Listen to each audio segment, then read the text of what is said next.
પ્રમાણે પાકિસ્તાને પહેલા બેટિંગ કરીને 212 રન બનાવ્યા ત્યારે એવું લાગતું હતું કે આજ કાંઈ ચમત્કારિક થઈ શકે છે અને પાકિસ્તાન 147 ની અંદર શ્રીલંકાને રોકશે આજે એવું લાગતું હતું.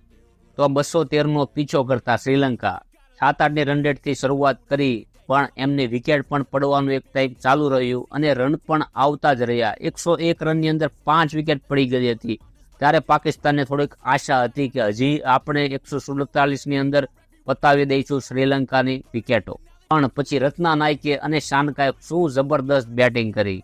પાકિસ્તાન 147 તો ઠીક, આ તો બધું પડતું રહ્યું પણ મેચ પણ હારવાની સ્થિતિમાં આવી ગયા હતા તે લોકો.